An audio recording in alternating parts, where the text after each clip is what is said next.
Again, most warm welcome from our side. Good morning. I'm happy to see such great attendance of our event dedicated to present the concept of vendor agnostic solutions to support the control centers of TSOs. Today we will be presenting the main concept, the main ideas, the so-called tenets of the position paper that we have published at the ENTSO-E website. I hope you had a chance to get familiar with the document, but we'll present the key concepts, the technical details of the tenets today. During this presentation, my name is Anna. On a regular basis, I work for Polish TSO, which is PSC, actually for a daughter company of PSC, namely PSC Innovations, that is dealing with research development innovations, but also with in-house development.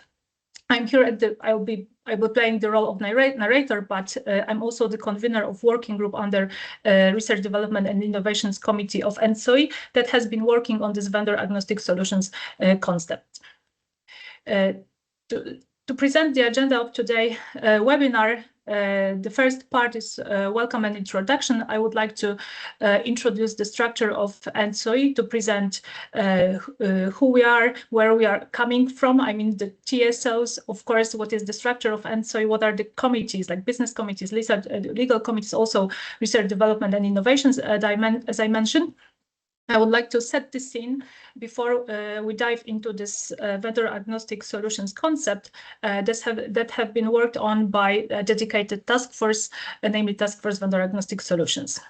We had a great pleasure today to have Marco Fortelloni, who is the Vice Chair of RDIC, together with us during the call. During this first slot, I will give the floor to Marco to also allow him to motivate us with the welcome speech for all of the attendees being present at the call.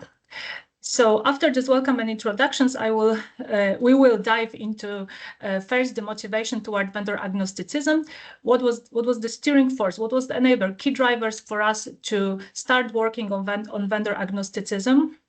And then after significant intensive work that we have done, also very vivid and lively discussion that we've had, we will dive into the position paper. So first short introduction, and then the main part of today's presentation is point number 4, core tenets of this modular ecosystem, that like the tenets that are addressed in the position paper.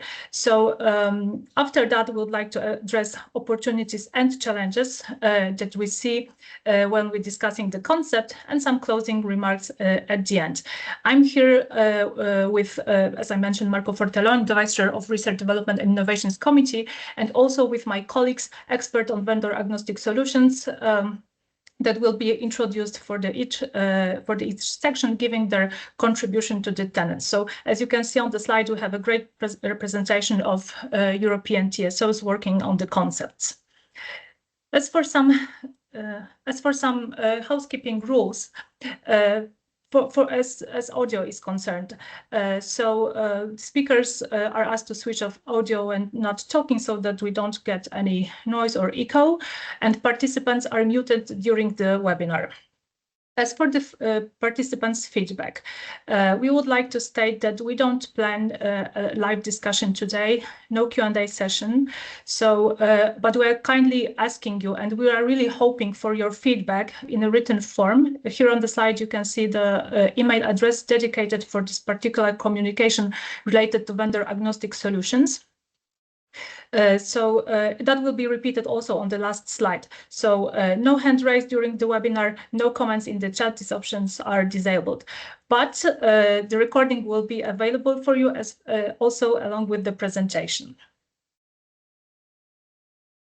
Okay, so now I'm starting this main part, welcome and introduction. So maybe I'll start with introducing ENTSO-E. As you can see, ENTSO-E was, a European network of transmission system operators for electricity, was established in 2009, and now we are represented by 40 TSOs from 36 countries. So this is a significant, huge representation of TSOs at the European level. So here we are supporting, like with the regulations guidelines, we are for TSOs to continue their secure operations of power system, but we also provide certain guidelines, reports, recommendations, also with the regulation bodies.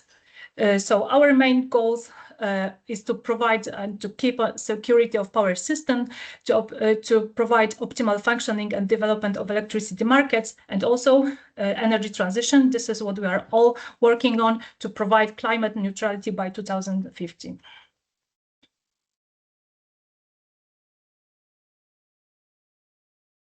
As I mentioned, to support TSOs in their daily business operations, but also to tackle the challenges of power systems of today, but also of the future, especially towards reaching the energy transition goals. We work on as a harmonized within a harmonized approach at the ENTSO-E level. We work on certain guidelines, report, position papers, white papers to cover for technical guidance. But also here today, since we are representing Research and Development and Innovations Committee, we coordinate these activities, this research, development, innovations at the ENTSO-E level to support TSOs with their future vision and developments. To introduce the landscape of ENTSO-E and place us, I mean, Task Force Vendor Agnostic Solutions on this ENTSO-E landscape, I would like to introduce the committees. As you can see at the slide, we have various committees like the Business Committee, System Operations Committee, System Development Committee, Market Committee, also ICT Committee. And here we are representing this Research, Development and Innovations Committee. Our chair, Mr. Uroš Salobir, coming from LS. This is our guiding force, supported by Marco Fortellani from Terna, being present today in the call. Within Research, Development and Innovations Committee, as you can see, we have a couple of multiple working groups to tackle the challenges that we observe now, but more importantly, that we'll observe in the future. So in order to meet this energy transition targets, we are working based on our expertise within dedicated working groups. There are also task forces, for instance, Joint Task Force DSEP, I mean, Digitalization of Energy Sector Action Plan. As ENTSO-E, we are, of course, having the strategic roadmap, tackling two pillars of our activities: power system for a carbon neutral Europe. This is one of our pillars grounding us within our ENTSO-E activities. And the second one is secure and efficient power system for Europe. As you can see, there are multiple activities and goals for us working within ENTSO-E. But innovation, I mean, the perspective that we are looking at, and from the point of view that we are representing here, is a key enabler to meet the necessary developments and uptakes of solutions of the power system of the future. To ground our vendor agnostic solutions work stream, I would like to introduce ENTSO-E RDI roadmap, Research, Development, Innovation roadmap, that was published last year for next 10 years. Of course, this is like a cyclic process of updating this roadmap. So within the current roadmap, please note that for cluster 2, we have digitalized power systems. So digitalization of power system is such an important aspect to meet energy transition goals that there is a dedicated cluster within Research, Development and Innovations roadmap of ENTSO-E. And within this cluster, I would like to draw your attention to the point of Mission 4, the so-called Mission 4. So this is a milestone for us to enhance control and interoperability through digitalization. So here we are focusing on providing new concepts, new pilots to improve monitoring, ensuring interoperability, and to propose, design innovative tools to support system operations, to support system operators in the control centers.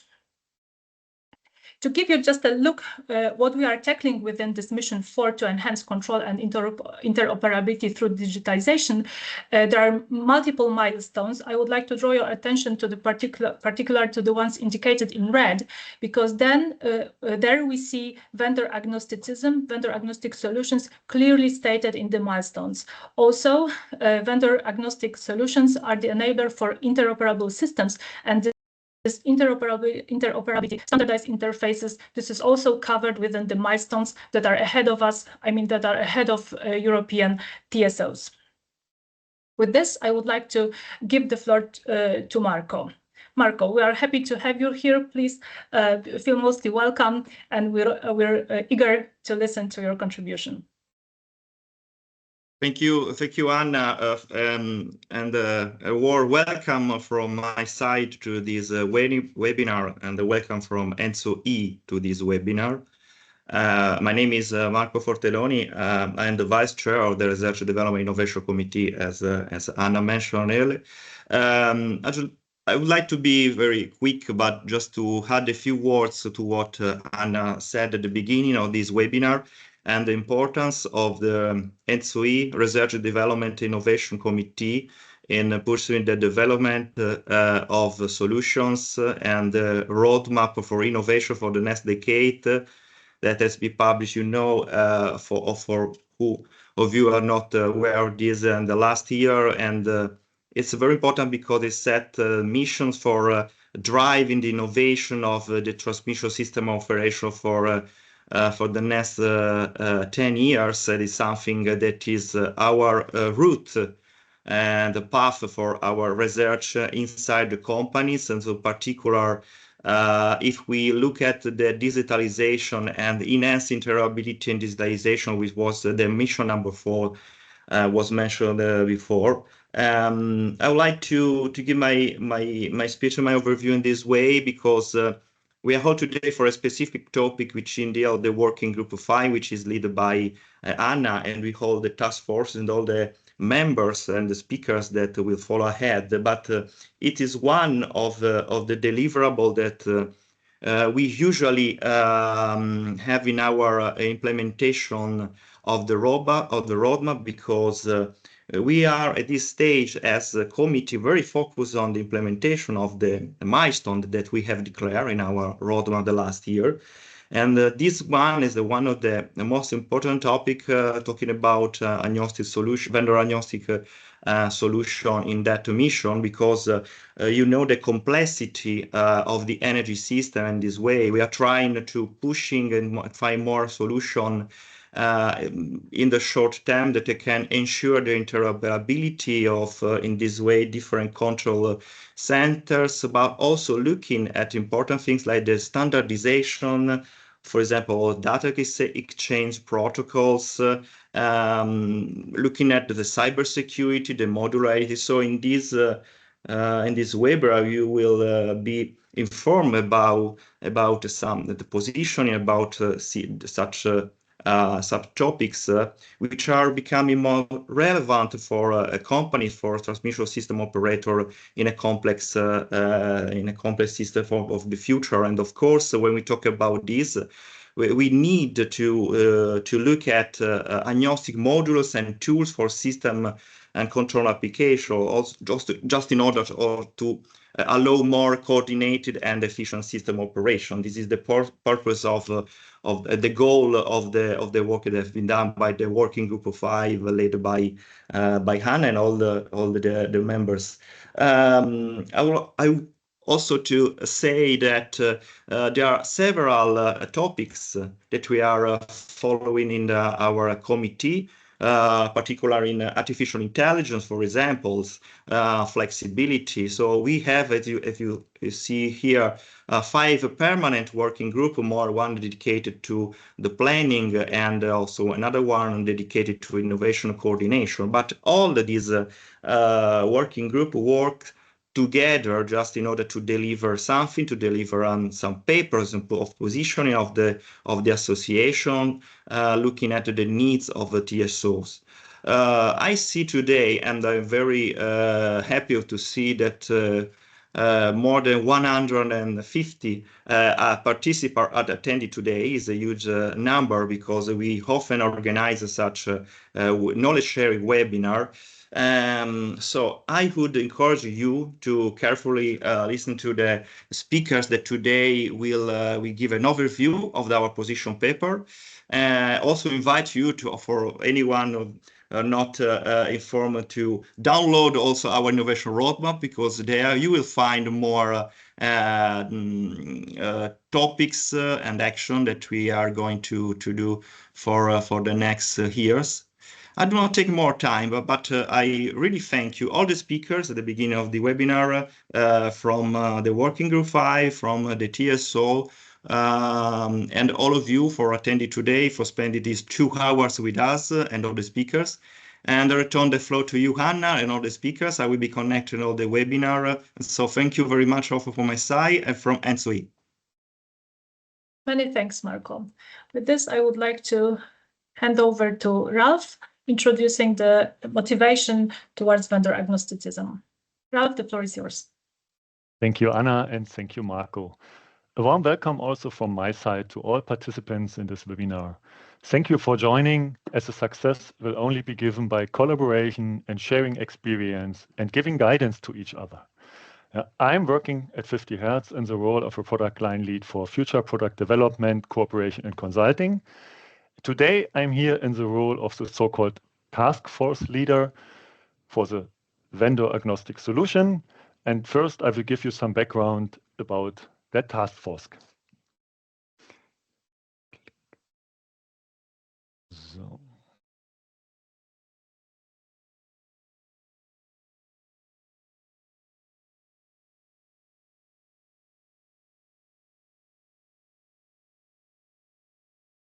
Who is in the task force? I must admit, the work we are presenting here today is not done by some single individuals.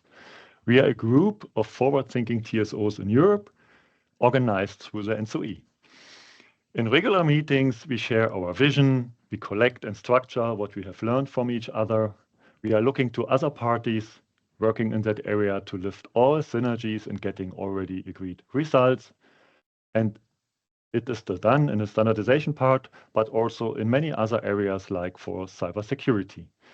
We have a role as a TSO, operating the grid and maintaining it to stay stable and be able to follow the demand now and even in the future. Let's share ENTSO-E's vision for modular interoperable control center ecosystems, addressing the growing complexity of European power systems and the limitations of legacy SCADA and EMS infrastructure. Power systems becoming more complex, control center systems need to be more advanced and capable of changing more rapidly. Along the entire process chain, here we are looking from early operational planning over real-time operation until the ex-post analysis processes. TSOs have reached an inflection point where grid operation requirements have created a gap to the vendor capabilities. For example, the capabilities of SCADA and EMS have surpassed the capabilities of all or some traditional vendors. Next to the traditional suppliers providing their products adapted to the requirements on future ecosystems, we hope to see even more players on the market and providing new and advanced capabilities, filling the gaps of requirements and capabilities and driving the necessary innovation forward. If you wonder about the term agnostic in the headline and in the task force name, this is a clear statement and has a meaning. We welcome all parties, whether they are commercial, traditional suppliers, large or small-scale entities, academia, universities, or contributors to open source software. Every type of provider plays a vital role in our concept. Before we come to more details about that, let's understand the rationale behind the idea. And with that, we as a TSO have a long history. For many years, we have built, operated, and maintained our grid to ensure its stability and reliability, constantly adapting to the needs we encounter. We did that mostly with long-lasting projects for major updates and upgrades, having isolated data processing, complex and fragmented interfaces, and inflexible systems architecture. We still do implementations and integrations with high effort. What we need is to evolve from existing control center tools to create systems that are transparent, modular, interoperable, and interchangeable. Projects and implementation can run with lower risk and better cost effectiveness due to the modular approach. We need clarity of software, processes, and functions. Still, we need a high degree of customization and scalability to be able to grow with the demand also in the future. These are only some key elements. We explain more in the position paper. And if you ask yourself, why now? There are two complementary drivers which work together in the same direction. First, TSOs have an intrinsic interest due to the highly dynamic nature of the energy sector. Second, EU regulation and other institutions drive the change through mandatory and evolving regulations. If the demand cannot be fulfilled from the market, we need to take ownership. With that, I encourage everyone to take ownership, not on a single task or a specific role, on the success of the European energy transition. Let's use some specific requirements for a quick deep dive on the next slide. When we talk about requirements from TSOs, we understand there are more than just one or two. And we could talk here for hours. Therefore, we have chosen some key characteristics which we identified in our task force. They represent capabilities or requirements that the TSO poses or requests as missing characteristics. Simple example, if software is complex and basically constructed in a monolithic manner, any change, small or large, requires an entire system check after commissioning, update or upgrades, regression tests, and all involved components surrounding the updated element, which leads to a high cost and money effort. We have experienced that update process take too long and that data were missing even afterwards due to incompatibility. We know that many providers have started the journey with modularity. Customer can choose modules from one provider and later increase systems with more modules from same provider. Modules from other providers can't be easily integrated and operated. They must run next to each other without fully integration. With that, single modules can't be added or even replaced by another provider. We call that vendor lock-in, as the entire application must be replaced in such a case. We often see limited digital and cyber resilience. Traditional systems are often tied to the technology of their era. Technology upgrades are difficult in monoliths or older systems. Innovation and missing features. The gap I mentioned before. It takes time, requires significant effort, and is sometimes even impossible. If I try to summarize it, today it's too costly, too slow, and still features are missing. You see here the drivers, identified in many assessments and by evaluating our conditions. Now you might understand the paradigm shift in a TSO approach to system operations. Advocating for innovations, open architecture, and a collaboration path forward that ensures security, interoperability, and resilience across European energy landscape. That's our vision, and with that, one internal driver I mentioned before. We have outlined it in goals and principles in the position paper called tenets.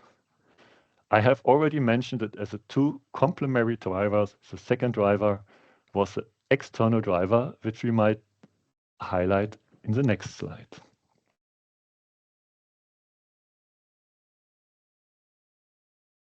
I'm aware there is a lot of text and no need to read that through, for sure. But it shows the second and external driver. There are many requirements on system and its capabilities from local, regional, or even international entities, like standards, regulations, or directives. What they have all in common, they aim to help to harmonize and standardize over the entire life cycle, from design, development, implementation, integration, and even operation of software.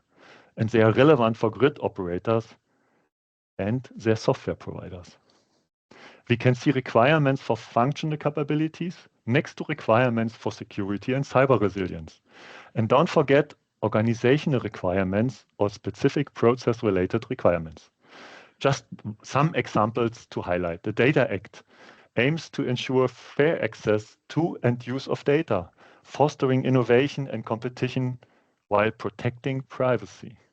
Cyber Resilience Act focus on strengthening cybersecurity across digital products and services, ensuring systems are resilient to cyber threats. Network and information security establish measures to enhance the security of network and information systems across the European. And there are more I could count. I think most of you are aware about nearly all of these requirements. These acts support TSOs in maintaining secure, efficient and compliant operation across their software systems, and many more, but I promise not to read them all. Regulation, standardization and organization are all pushing for change. With that, I want to conclude my motivation for vendor agnosticism and the rationale behind the position paper.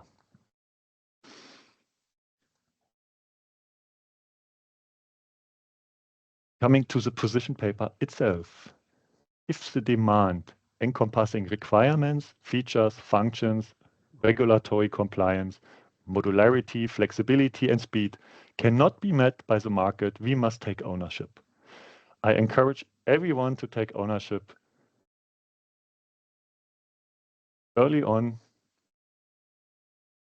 we realized that our ideas and efforts were increasingly inspiring more people, which led us to decide to create exactly this position paper.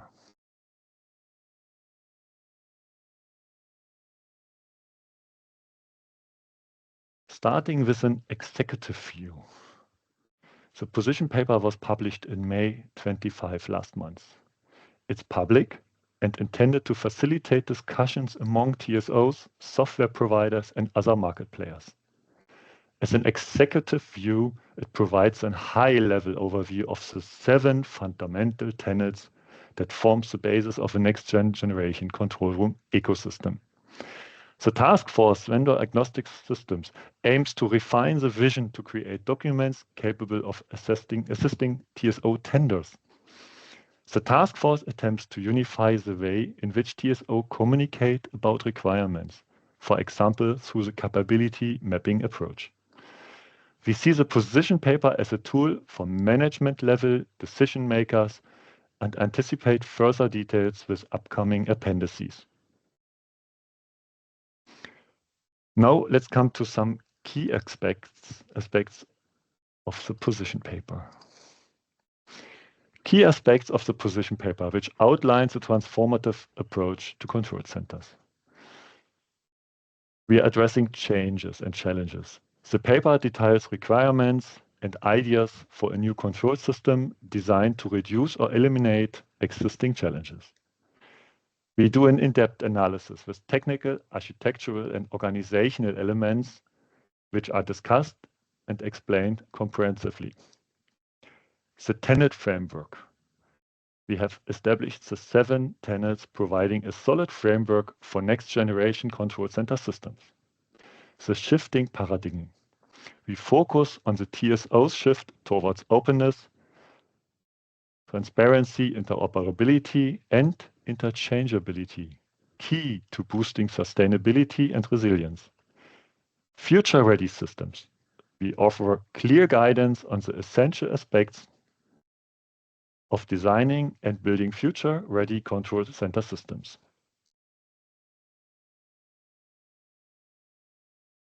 We have a holistic approach.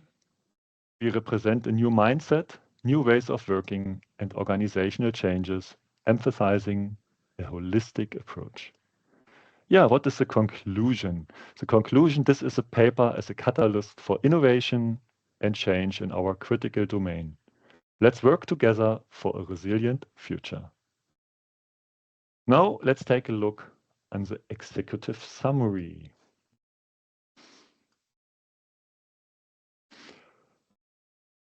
The executive summary identified what the future ecosystem should look like. There is a long definition, as you can see, one long sentence. But as a highlight, it says following. We do not see only all the new stuff and isolated developments. We know that all new and legacy needs to be integrated and must work properly together. We do not focus on real-time processes only. We also consider planning processes like outage planning, forecasts like weather or renewable production, and scheduling processes, e.g., for example, for power plants.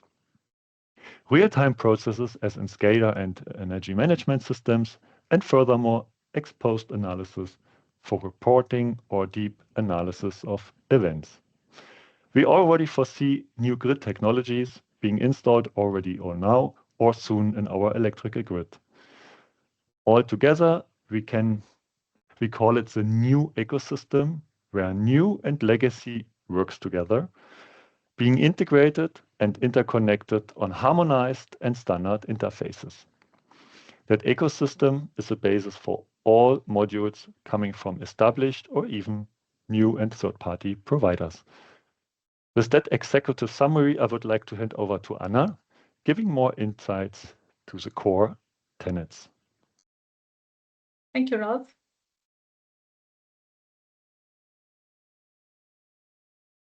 So thank you, Ralph, for introducing the motivation and the storyline behind providing the position paper. But now it's high time to dive into the concepts, the key concepts of the position paper. So we have defined 7 tenets. We have defined them based on the agreement and a lot of discussions among us within Task Force Vendor Agnostic Solutions, how to define this new ecosystem for control centers of the future, how to support interoperability, but also many other aspects to tackle the challenges that we have in common within ENTSO-E community, and also to reach the goals that we also share at the ENTSO-E level. So the tenets are the following. There are 7 of them: transparency, modularity, standardization. We have also discussed integration, digital and cyber resilience. This is an extremely important aspect among all of them. Separation of concerns, this is also that we have discussed, and we know that these tenets, the new approach, innovative approach, that would require some proposals of new ways of working, that is also touched upon within the position paper. We'll share this, the introduction of the tenets and details of the tenets among the Task Force VAS experts. I'll be the first one to start with the transparency. So as you can see, we have multiple experts defining the concepts. So in the position paper, as far as transparency is concerned, we state that the new ecosystem aims to secure transparency for the TSO community, potential providers, or even DSOs. So we look at the concept from a broad perspective. We have discussed a lot from which angle and which aspect, which area we should discuss the transparency on. First, since we are discussing new applications, new concepts for the control systems for control centers of the future, we discussed the transparency within the software development. So within this area, within the domain of software development, transparency means that all the parties are involved in decision-making processes related to software development regarding, in principle, software design, architecture of the solution, technologies that will be used when implementing, the project structure, within which methodology or combined methodology we will be working on while deploying when implementing and then deploying the software. And also a very important aspect is to provide and then receive transparent feedback that will be included in the software development and life cycle. When we searched through the literature, to feel the meaning of transparency, because this is a concept that all of us have an understanding. But in terms of the aspects that we are discussing here, we wanted to have this reference to the literature. So we have found out that there are over 100 definitions of transparency factors. So it's really challenging to. It was really challenging for us to really narrow down the scope and work on that within our concepts. So based on this literature review, we have stated that we need information transparency within our tenant, and also the transparency can be related to processes that are shared within TSO community. As you can see, within this TSO community, additional layers needs to be taken into account. I mean, additional layers on top of software development, software deployment, just regular project structure within organizations, because we are working in a system of connected system at the ENTSO-E level. So here, being a part of ENTSO-E, we also follow the European Commission regulation establishing a guideline on electricity transmission system operations, because we're part of ENTSO-E. Also, we need to follow Acer methodology for coordinating operational security analysis, establishing a guideline on electricity transmission system operators. And also we follow a EU regulation on submission and publication of data related to electricity markets. For instance, that was the basis for transparency platform that European transmission system operators are obliged to deliver data to. So this is our goal here within discussing this transparency related to vendor agnostic solutions. So how to develop a framework for transparent cooperation among TSOs regarding solutions in the control center ecosystem to support various aspects. So where we see this necessity to be transparent, first of all, we would like to enhance the data exchange via standardized interfaces. So we already are exchanging data among TSOs, between TSOs and DSOs, but we would like to enhance this transparency in this data exchange, especially via standardized interfaces. There is a strong need for this enhancement. Also, we see a necessity for transparent sharing of information regarding software requirements, design documentation. We feel this is very necessary and profitable for the community, because we share challenges of the power systems of today and of the future, and we also share the targets of the energy transition that we would like to reach. The transparency can also be related to cooperation of TSOs on design and deployment of new ecosystem architecture. Of course, we value and we respect the internal organizations, but we can learn from the best, so we can exchange this knowledge and share our experience in the community when we discuss this system architecture to support the control centers of the future. And also, we know that these aspects that we will be discussing later on within further tenets, that all of that requires to establish new business models. So if we have experience on that within the community, we would like to also share this in a transparent way, not only experience, but also share the software or modules that are being devised within TSOs with others in the community. With this, I would like to give the floor to Morten, introducing a second tenet dedicated to modularity. Morten, the floor is yours.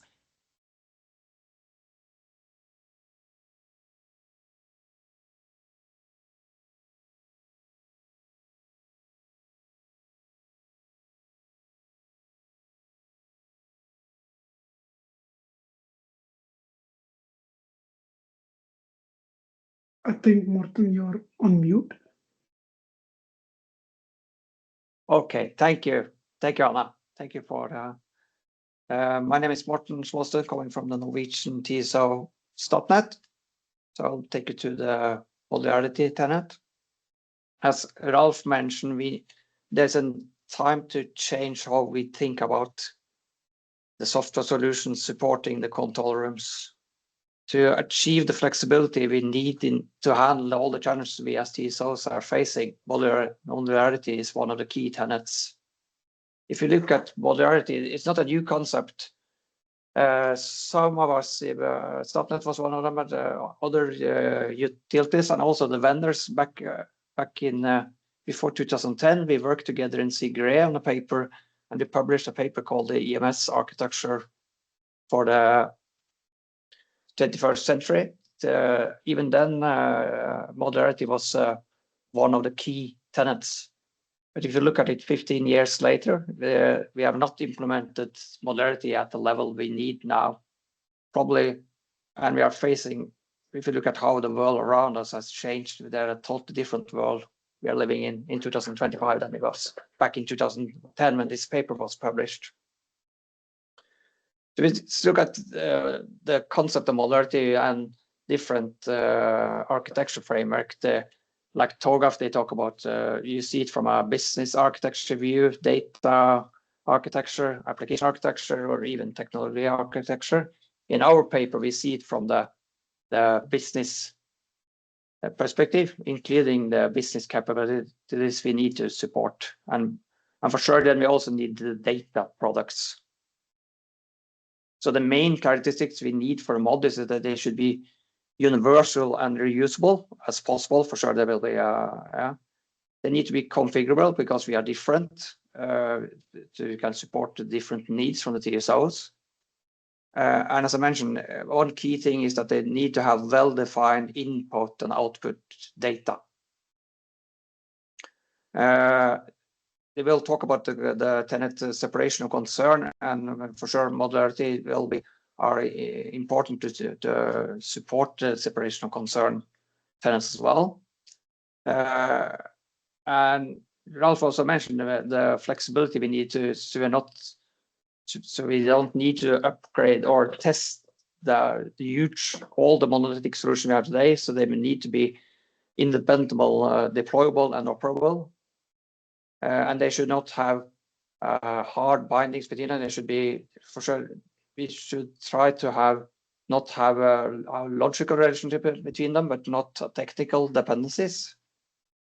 They should have a clear purpose specific to business capabilities, as I mentioned. We see that there's a huge change in the underlying technology and environment, so they should be as independent as possible from the runtime environment.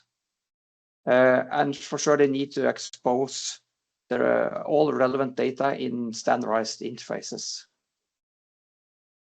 And Ralph also mentioned that we see a need to bring more new players into our ecosystem, and so modularity is one of our key tenets. We can break up the elephant in small pieces, then we can bring in new players that can deliver specific solutions we need for the control centers for the future.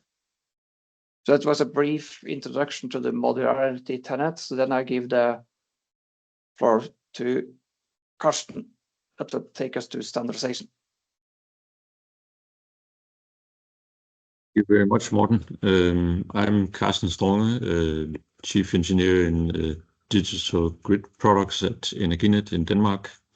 The topic of standardization has already been mentioned a couple of times, and we know to achieve the modular concepts and vendor agnosticism, we need a higher degree of standardization. And standardization is in very many areas. When you look at the control center ecosystem, it's of course between modules and the application platforms where the modules can live, and all of the data infrastructure that's in the application platforms.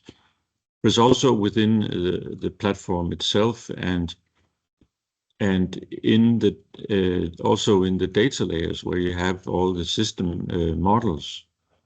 We also have to align with standards on security, where modules need to go into security concepts, which Andreas will talk about after these tenets.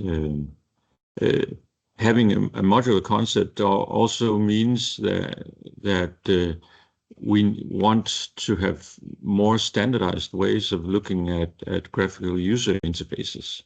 Not having a graphical user interface per module or per system, but more integrated into the future control centers. This also means more standardization. On the data side, together with the system modeling, we also have all our production data where we, of course, already have some degree of standardization, especially when exchanging information between TSOs, but we also need more of this internally in our systems and between modules and the rest of the systems, so that systems are aligned on the data. And looking at the whole ecosystem, we of course still have both external and internal interfaces. External interfaces, we use a high degree of standards already. Here we need to align more towards standards that comply with the modern requirements, and the same goes for the internal interfaces in our systems. All in all, we don't intend to start from the beginning with all standards, because we already have a lot of international standards we can base these interface standards on, and it is our intent to base it on these known international standards. For that, we have, during the period of the work with the vendor-agnostic solution, we did do surveys also within the TSOs to get a clear picture of what types of standards were actually used in different ecosystems at different TSOs, or the TSOs in the survey. I'd say one thing was conclusive, and that was that everybody is using CIM. The IEC is Common Information Model Standards for data interoperability and data information modeling. Apart from that, it was really difficult to come to a clear conclusion. There's a lot of intent also in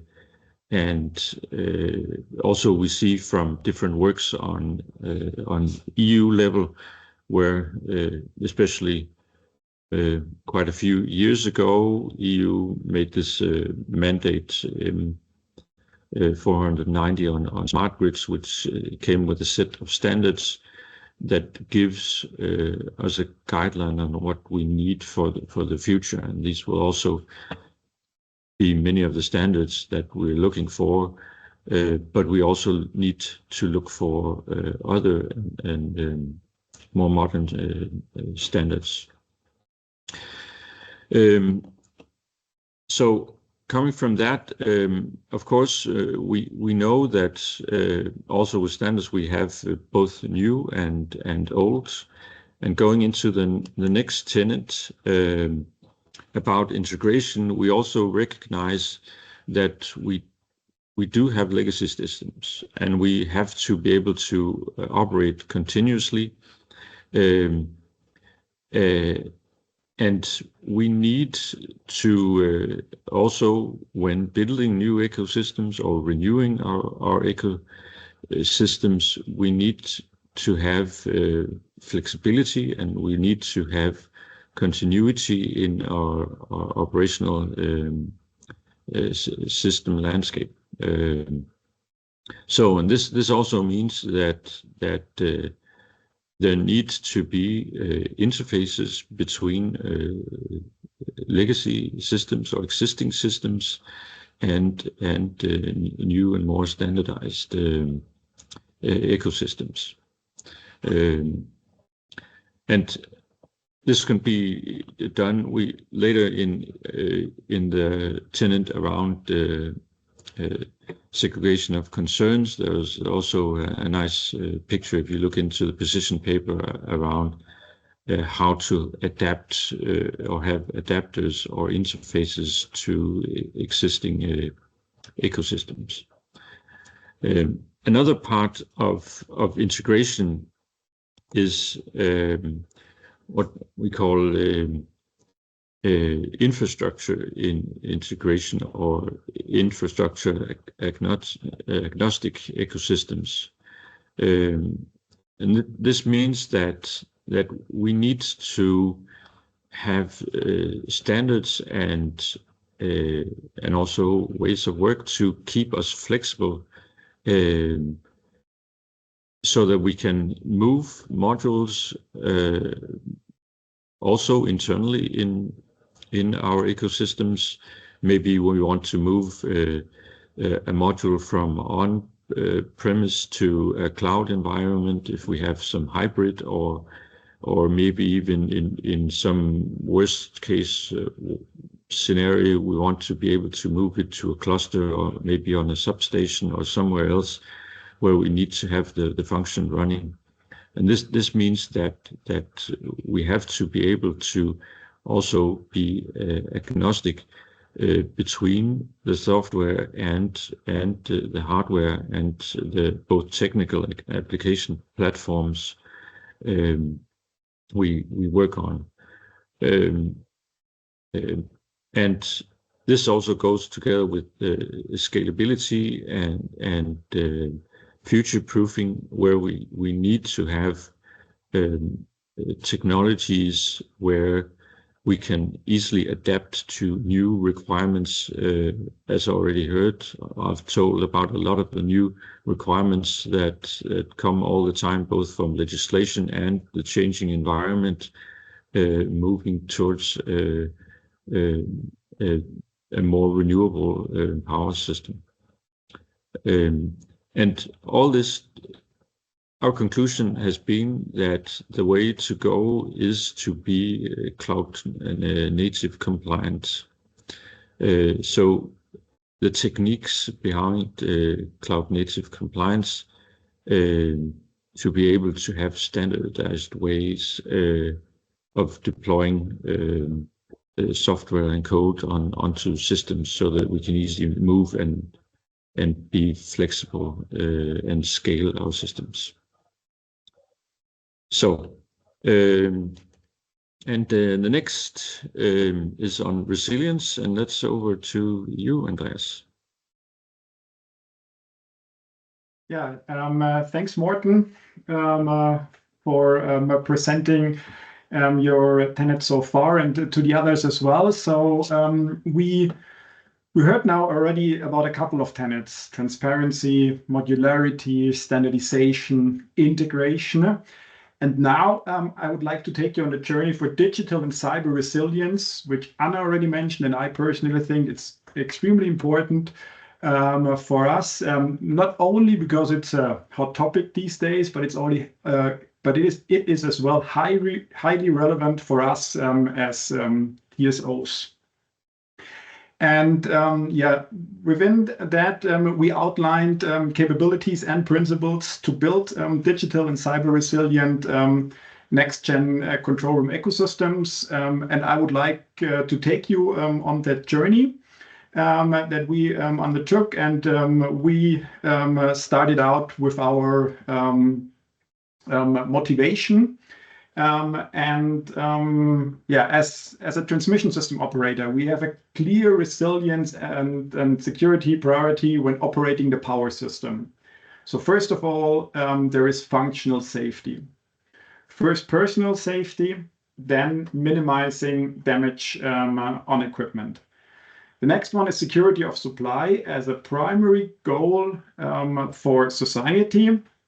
And the third one is a fair competition across power markets.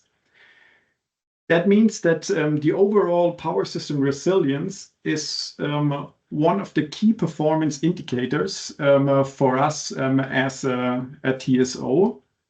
And therefore, it is, as said, highly relevant for us.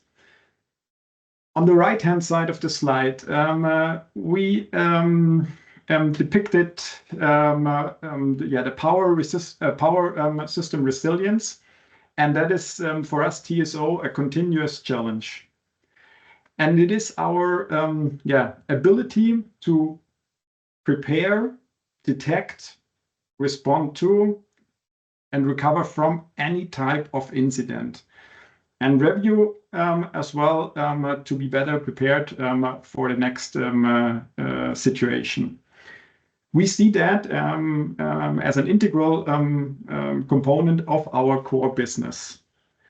And we took then resilience into our business and see that as a multidimensional challenge. So we have the electrical dimension.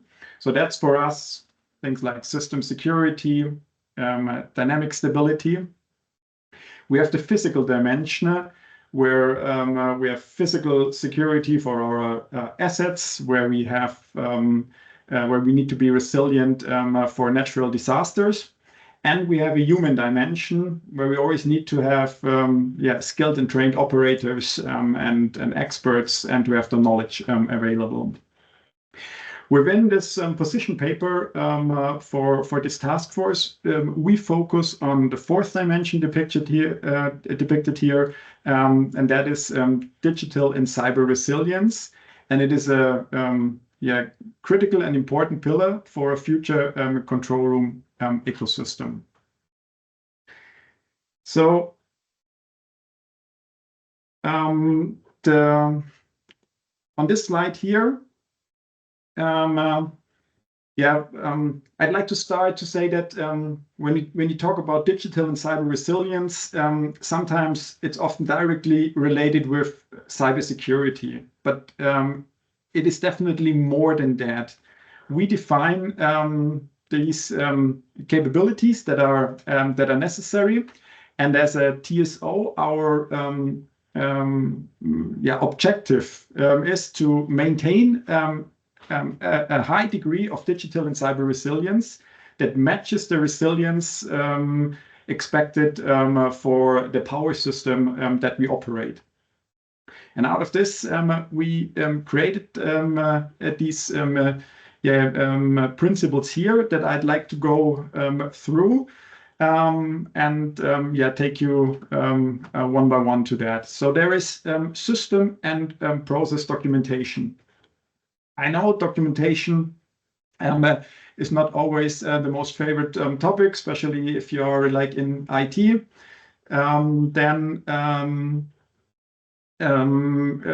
is it's sometimes not as welcomed by everyone, but we need to have this as the key for knowledge management, and to have a smooth handover of information. System and process surveillance is a relevant principle for us as well. So we need to have surveillance and monitoring, and this is necessary for us to react early enough to prevent incidents. And therefore, we need to have that across every layer of the IC/TC stack. Then there is information and process integrity. Some of you may know the CIA classification. So integrity is for us the most important aspect.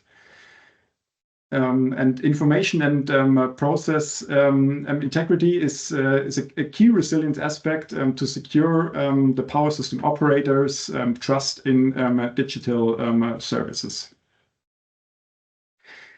There's as well the secure and standardized communication, which goes, or which explains that a bit more even, that standards maintain integrity between systems and system actors. There is as well the IT emergency preparedness and disaster recovery.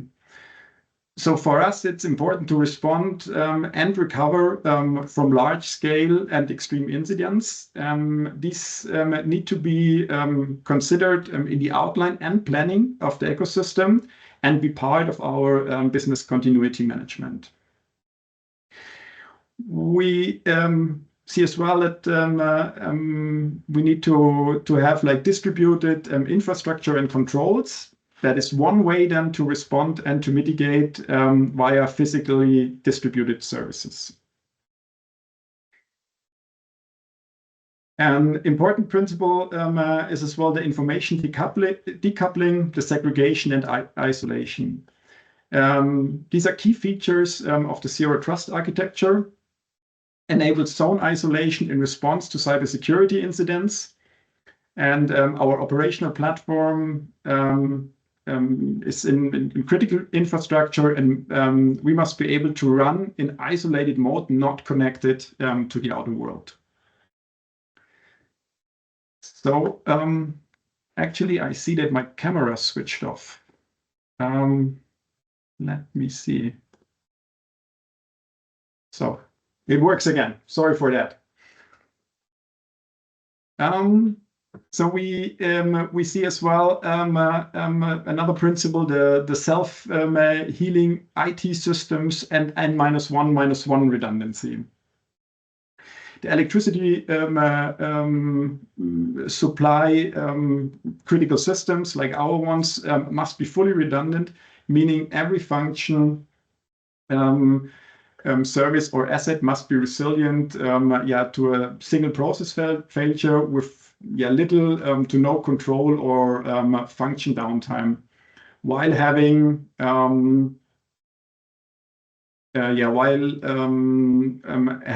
any hardware or software maintenance. So something needs to be in maintenance, and then still a failure can happen, and we have, as said, a single or no no functional downtime. That is what we are striving for. So the next part is then already mentioned before, the cybersecurity and security by design. So this is often associated with the 27000 standard. However, this standard needs to be supplemented with technical standards for example, for encryption or communication or others. And the design must account for robust and secure data transfer, data storage, and data processing, taking all the fallback options into account. As the last principle, we wrote down vendor and technology robustness and diversity. In this paper here, in this group, the vendor agnostic approach is for us also a resilience principle to cope with any issues in the supply chain for our digital solutions to enhance the resilience of the overall system. So with these principles outlined here, they shall serve us as a guideline for future control room ecosystem. And the guideline can be understood as well as a general foundation to build a digital and cyber resilient ecosystem. With this statement, I would like to hand over to Ralph again. And thank you, Andreas. Yep. So coming to the next tenet, which is in that case tenet 6, separation of concerns. I hope not to stress the participants again with a full slide. I will guide you through it. First, giving an overview. You see different ambition levels reflecting the demand and the change an organization want to reach in a certain time frame. Short, mid, or long-term ambitions, and it can differ from TSO to TSO, as every TSO had a different start condition and different pressure in its network. Let's focus on the left side first. That reflects, I guess, most of the today's TSO systems in a control center as we know it since years and what's still ongoing in implementation. We are good in it, adding always new features to the system without real optimization or even replacement parts of the current. Let's see the blue boxes, blue bubbles. We see the current system landscape with capabilities from historical growing landscapes, app by app, application by application, installed, operated next to each other in blue. We know all the green isolated way for extension. There is a green bubble in the middle, not connected at all. And sometimes there is a demand. We need a new tool to support a new business process, and that really needs to be fast implemented. So the best way is install it without interfering with the existing systems. In some cases, it's fast and it provides a solution. Another supplier or vendor is selected, connected and integrated. These are the other green bubbles.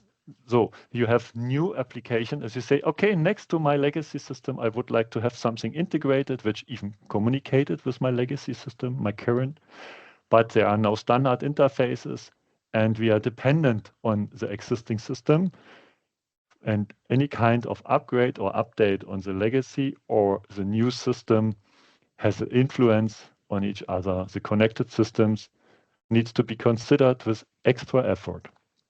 In the past, tools formed the processes for operator.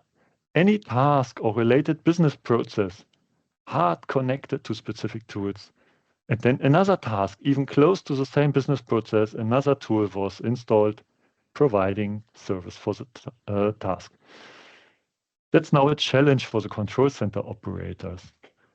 As in the head of the operator, a combination of information from multiple independent tools takes place for decision making. The operator needs to combine all information because the tools are decoupled in user interface, the way of providing data and information.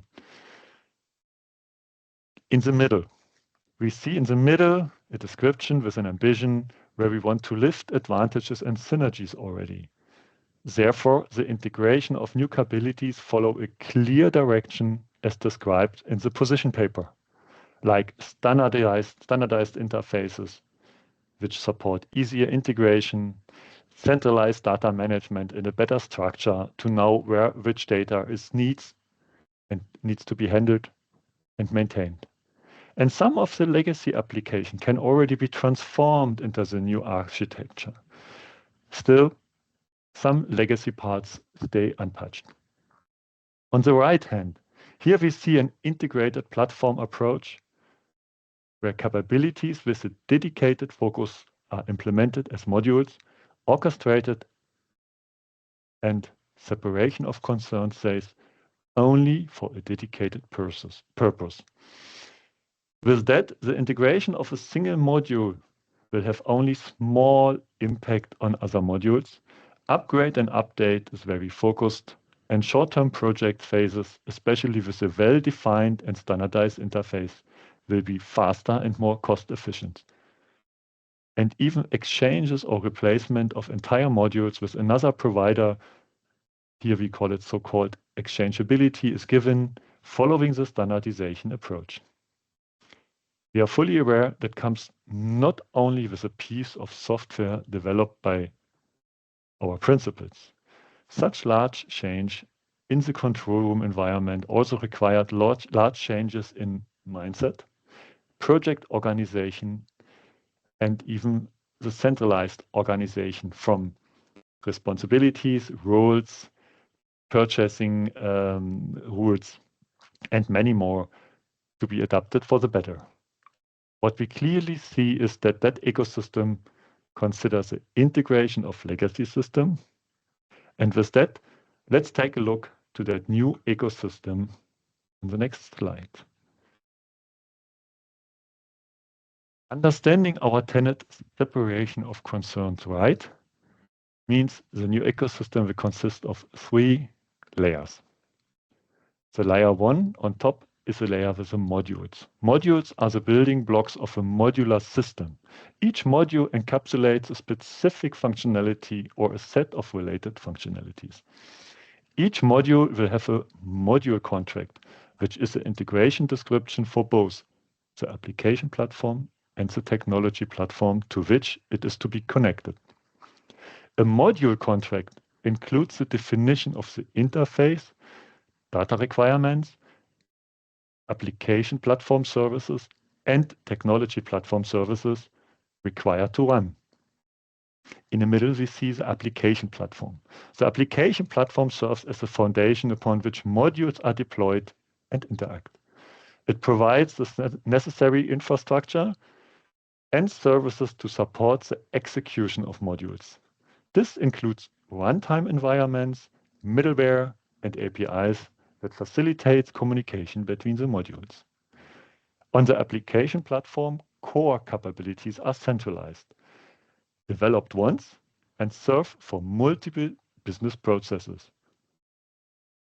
Let's take centralized data management, integrated user interface, including user authentication, and further centralized alarm capabilities. Below, we have technology platform. The technology platform underpins the entire system, offering the core technology and tools required to build and run the application platform and the modules.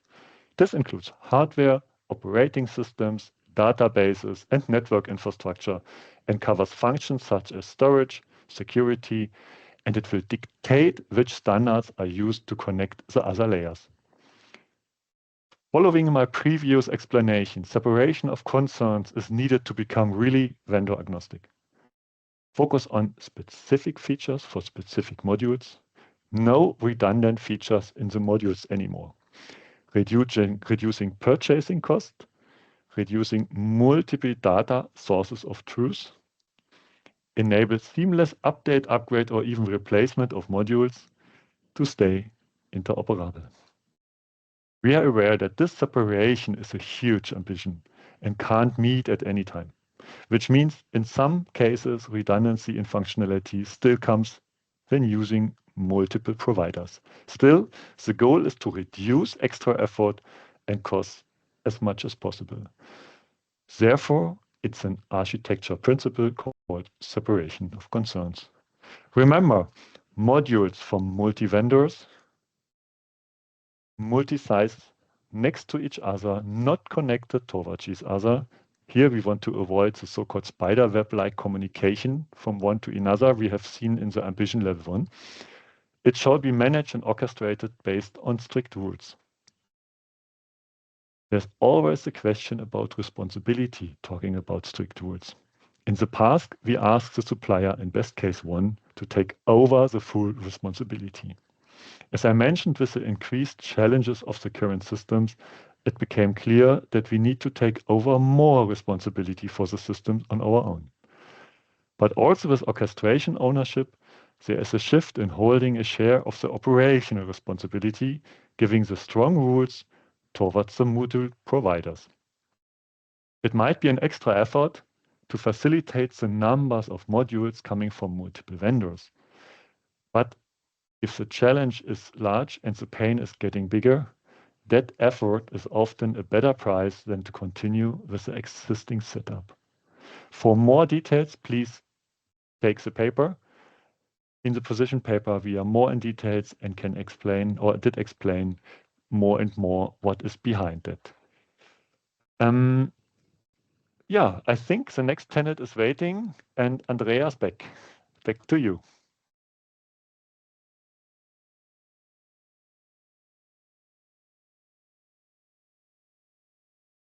Andreas, you're All right. muted. Yep, Okay. thanks. Thanks again, Ralph, for handing over. And I realized before that I didn't even introduce myself proper. So I'm Andreas Rudolph. I'm working for Tenet in the System Operation Department of Tenet Germany, and I'm part of the Control Room of the Future program from Tenet. And now I have the honor to present the last tenet of this vendor agnostic position paper. And that is the new ways of working. So yeah, we believe that a vendor agnostic solution for next generation control room systems comes with a new ways of working for vendors and TSOs. And we would like to invite all of you to cooperate with us and shape this new way of working to build such control room ecosystems. Ecosystem in that sense means that multiple modules can run in a combination from different providers. And the new way of working is an umbrella tenet where we cover a couple of aspects. And I'd like to go through that with you. And now I see that my camera failed again. So I think I have to count on my n-1 redundancy here. I have a second one. Let me check. Does that work?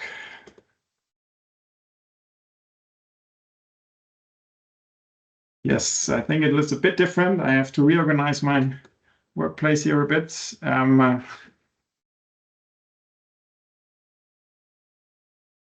I hope it's working again now. Always a role model. Yes. All right.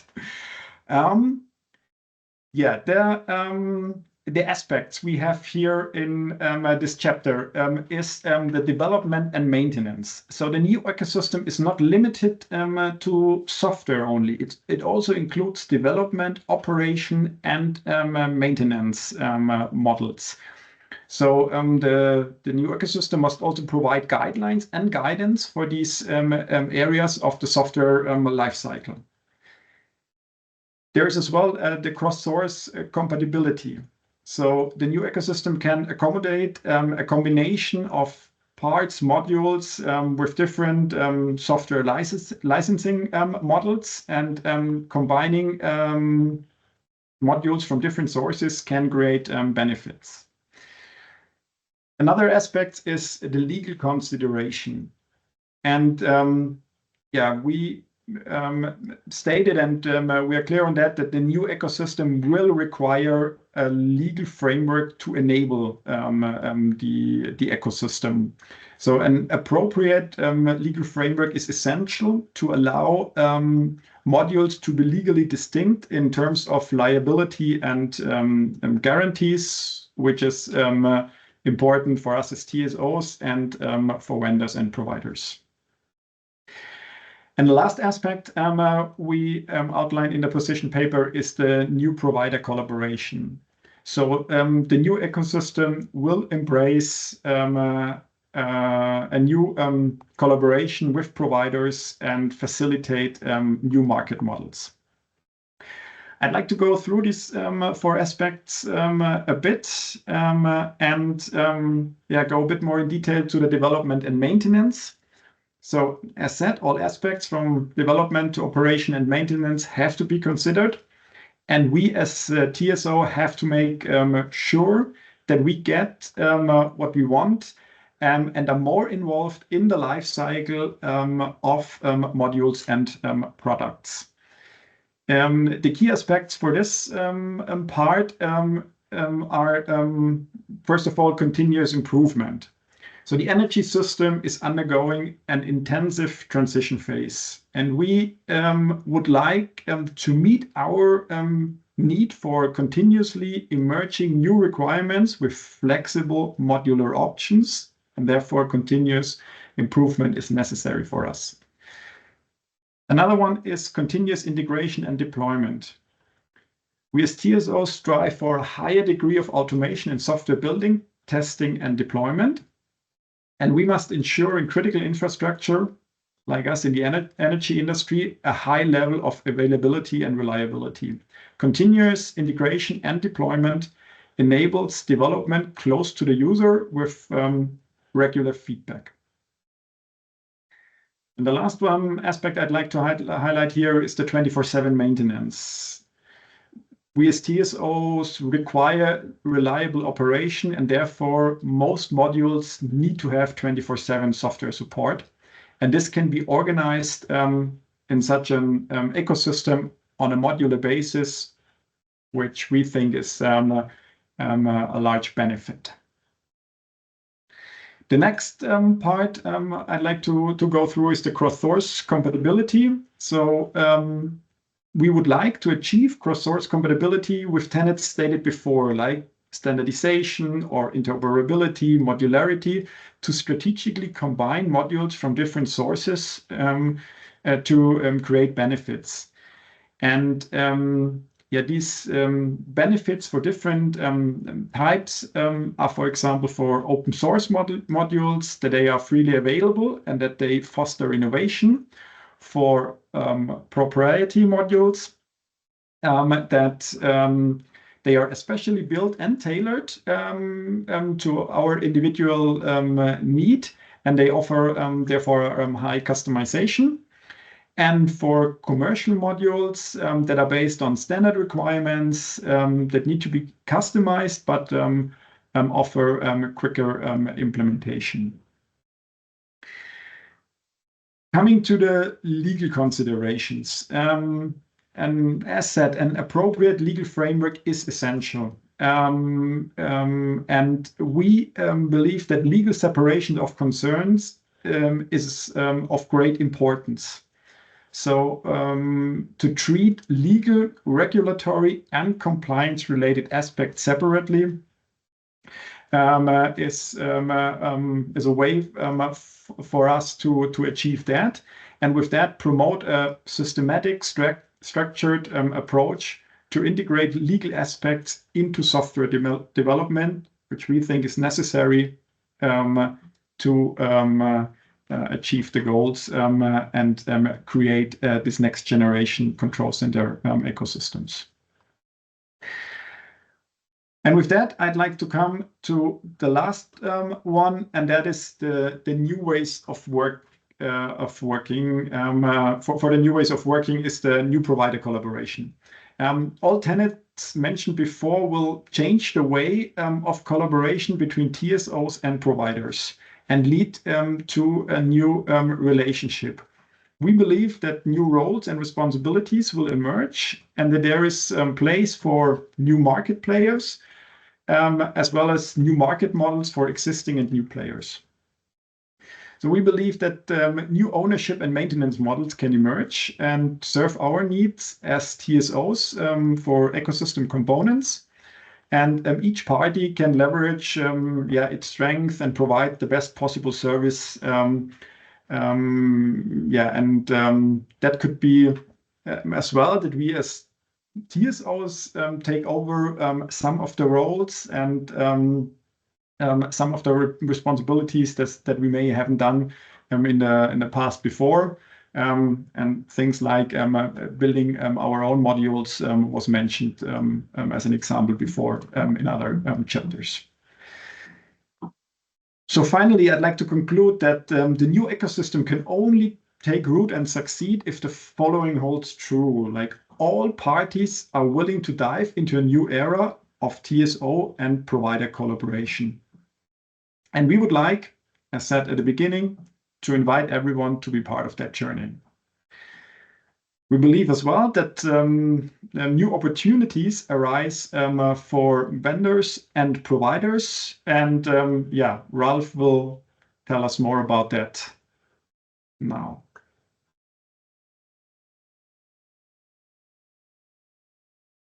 Thank you. Opportunities and challenges. Here's a slide, is there. We have presented the idea and the position paper and the idea of many TSOs. And now we would like to structure a little bit what is that meaning for you as a market player. You have different roles, and we see a group of many things which are good opportunities for vendors and providers. And I would like to run through it a little bit and say, okay, one thing to drive innovation is that we are connected to state-of-the-art technologies and can do new things in a new way with new technology. And this will be with new providers, with additional providers, be possible. For example, if we talk about new technology, we are not inventing that by our own on the market or in comparable markets. It's already used, and sometimes we are just late followers. So we can reuse the experience from other markets and other players already in our business. Deep insight into TSOs. What do we mean? We work together here in the task force. We invite you here in the webinar. We exchange a lot via internal and external challenge. And if we learn from each other and do multiple projects, we get concentrated insights and can even improve our requirements. And we can harmonize our TSO requirements, which enables a lower barrier for reusing modules. Market access. What's really new now is that with the new providers, and maybe I was not so clear when we use sometimes vendor, sometimes provider, we are preferring to use the term provider now because all market players which provide software can be mentioned here. Commercial and large supplier, small scale supplier, academia, universities, open source providers, and any other market player like system integrators can play a role in the new concept and will find the right position where they fit best. And with that, also very high specialized modules can be integrated now when especially a new company, another university has something developed that is so special that a TSO wants to integrate it. By having the segregation of concerns in mind, we remember you to short product life cycles. We can reuse development expertise, we have lower cost, we have a modular approach where it's more clear on a specific function which needs to be implemented. Nothing around needs to be implemented. It will be simplified, saves the maintenance. And we have seen a lot of requirements, a lot of principles called tenets, and they really boost the interoperability. You have the standardized formats, defined interfaces.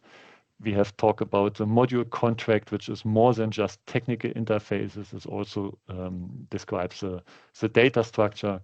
So we see that all together brings the provider in the right position where they fit best. And we hope that we can stimulate you to become part of our idea and to accompany us on our journey. We are fully aware. Give me a moment. I click twice. We know, and this is shown on the left side, by presenting the new ecosystem, by presenting the tenets, by presenting new way of working, we always get some concerns which we want to cope with, because we take concerns serious and we say, of course, it needs to be considered. And we have, of course, IT security concerns, market concerns, legal concerns, quality concerns, all the concerns which comes when you change something. And for that, we say in our position paper, we describe the principles, we describe the rationale behind, and we describe many good arguments for managers, for decision makers, and for market player to understand what we as a TSO need. But maybe you feel that there is something missing on detail level, and you are right. And therefore, we would like to integrate now further appendices which describe more in details, more tangible, what does it mean for digital and cyber resilience? What is the catalog of standard being used? What kind of license model and use cases are foreseen and can be purchased from the market? What stages of transitions are there? So appendices will come and will explain more in details what we aim, and sometimes it can be even used for a tender, so both parties, user and provider, can agree on requirements, way of working, technology, and everything which comes as a full package. Yeah, with that, Anna, I think I hand over back to you. Yes, thank you, Ralph. So first of all, I would like to thank all the task force vendor agnostic solutions experts for presenting the tenets, giving the details that are also covered within the position paper. So many thanks for your contributions, many thanks for the excellent presentations. And before closing the meeting, I would like to also a bit sum up, but also indicate the next steps. So first of all, I would like to thank all our attendees to be here with us today. Thank you for your interest in the subject of vendor agnostic solutions. As I mentioned, this is a future ahead of us, indicated in the research development and innovations in the roadmap of ENTSO-E. So this is the motivation and anchoring for us to work within this work stream. So thanks for your interest and staying here with us for this webinar. Before saying more thank you, I would like to also encourage you and kindly invite you to provide your comments, feedback, responses, and also we will be delighted to answer simply your questions that you might have after the webinar. But also, please find the QR code on the slide that you can scan to reach out directly to the position paper and dive into the subjects that we might have missed today due to time constraints. So please feel mostly welcome to get back to us. The email address of Research Development and Innovations team at ENTSO-E is available for you. We will be pleased to get back to you with all the clarifications, all the comments, responses that you can share with us. So do not hesitate to reach out to us. Also, please take in mind that we, depending on the complexity of your feedback or questions, we may need some time to work on that, but for sure we will get back to you because we are mostly interested in your feedback in the way you see our future collaboration and also this vendor agnostic solutions concept. So this is just on the slide. You can see the timeline according to which we will be working now. So today we have been presenting the concepts covered within the position paper. This is a very important checkpoint for us because once the document is available online, you can of course read through it, but it's fantastic to have this opportunity to present it during the live session to our attendees coming from various organizations, various companies. So we are grateful for this opportunity. So we are hoping within this next quarter of the year, we are hoping to receive your feedback, your comments, questions via the email, and then we will be responding to you. Also, if you are interested and you see a necessity for this, please do not hesitate to contact us so that we can organize a dedicated call, a dedicated meeting in a smaller group to provide any clarifications and also to discuss certain concepts in details. So we also encourage you to reach out to us with respect to this. And after having received all the comments, feedback, and working on the answers and clarifications, we will be happy to publish the FQAs at the ENTSO-E website closer to the end of the year. Also, as Ralph mentioned, we have tackled and we have started already working within a new workstream dedicated to appendices to provide more detailed technical discussion about the tenets presented in the position paper. We know that in the engineering world, there might be this necessity, this eagerness to find out more at the technical level. So we are pleased to provide them within the dedicated appendices. But this is, as I mentioned, this is work in progress. Okay, so with this slide, we will be closing the webinar. So again, thank all the attendees for joining this call, for joining this webinar, and your interest in the subject. But this is not the only thank you that I would like to say today. I would like to thank, first of all, the Task Force Vendor Agnostic Solution experts for this excellent work, true serious commitment and engagement and hard work that they have done. I had an opportunity to learn from the best. I was supporting and facilitating this workstream as much as I could. So this is our success to be here today, and I'm really grateful for that. That was a fantastic chance and great pleasure for me to work with you. Many thanks. Last but not least, I would like to also thank the ENTSO-E Secretariat for supporting us with the organization, the publication, communication. There is a lot of work being done in the back office, but it is a significant work that really helped us a lot. And also, I would like to thank RDIC chairs, Marco being here today, Uroš for any support, good word for us, and feedback and your guidance that you have provided to support us here within this vendor agnostic solutions concept. Maybe one step back, I would just get back for the QR code because I would like to again refer to the position paper. Please read through this. Any sort of questions, any sort of comments, feedback will be mostly welcomed by us. We will provide the response via email. So I think this is all on my list for today. Many thanks again for staying with us. I'm wishing you an excellent rest of the day. Have a nice lunchtime. We saved some time so that you can enjoy your lunch without any hurry. So we are really looking forward to hearing from you. Do not hesitate to reach out us via the email presented in the slide. So with this, I would like to close the meeting. Many, many thanks. Oh, okay. Oh, sorry. Maybe one more comment. I received advice from my colleagues. We will share the webinar recording. We will share the presentation as soon as possible. That will be supported by our secretariat colleagues. Okay, so I think